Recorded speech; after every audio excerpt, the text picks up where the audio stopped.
communication, invitée de clip dimanche sur Canal+, l'actrice italienne a qualifié de geste kamikaze son discours anti-Weinstein lors du dernier festival de Cannes.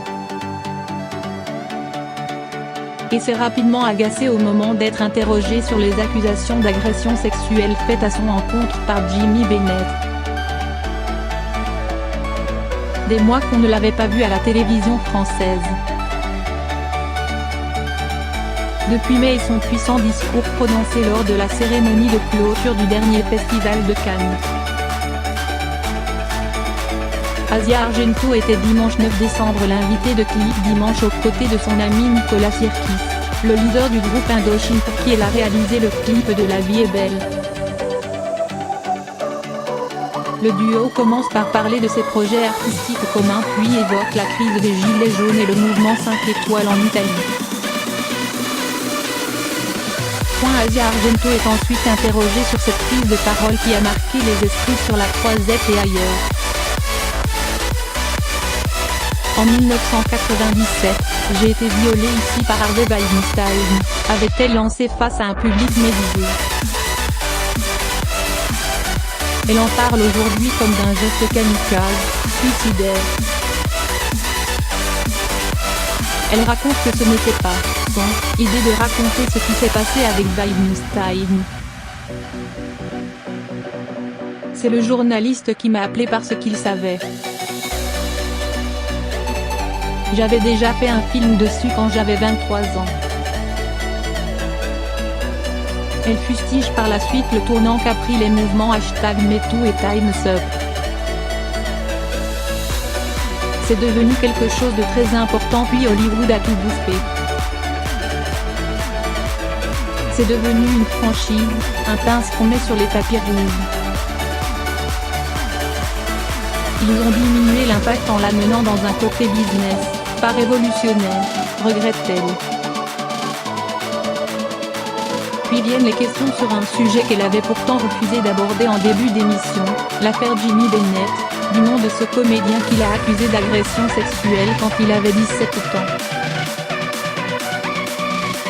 Après l'avoir nié, Asia Argento a reconnu avoir eu un rapport sexuel avec lui. Je n'ai pas envie de parler de ça, je suis venue parler de la musique. J'ai passé une année de merde, mon compagnon s'est suicidé, martèle-t-elle, évoquant la disparition de l'animateur télé américaine Anthony Bourdain qui s'est donné la mort en juin. Une des journalistes en plateau tente de faire un rappel des faits mais ne peut poursuivre à propos des accusations. Je n'ai pas envie de parler de ça avec vous, je ne vous connais pas. Vous êtes obligé de me demander, c'est mon droit de ne pas m'en parler. Je ne suis pas venue ici pour me faire mal, ajoute l'actrice italienne. Asia Argento revient ensuite sur sa plus grande déception, provoquée par une actrice qui était devenue copine, qui se disait ma sœur.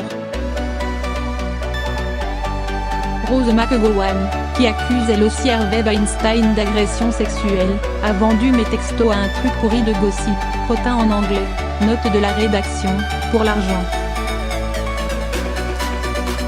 Après, elle s'est excusée mais avant qu'elle ne le fasse, j'ai vécu avec les gens qui me disaient sur les réseaux sociaux que j'étais pédophile, relate-t-elle, le visage grave.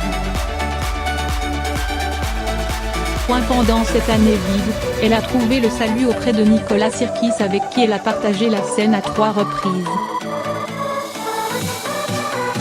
Les seules fois où j'étais heureuse, c'est quand j'étais avec lui et Indochine, quand j'ai chanté avec eux, explique-t-elle. Elle avait besoin de capter un peu d'énergie positive, acquiesce le chanteur. Si c'était à refaire, reprendrait-elle la parole contre le producteur déchu? Si j'ai pu aider quelques femmes à parler, même à elles-mêmes, alors j'ai fait quelque chose de bien. Heureusement que je ne dois pas refaire quelque chose que j'ai déjà fait, la vie continue. Elle est belle mais trop longue pour moi, répond Asia Argento qui ne rêve que d'une chose pour 2019, laissez-moi tranquille, j'ai besoin de vivre.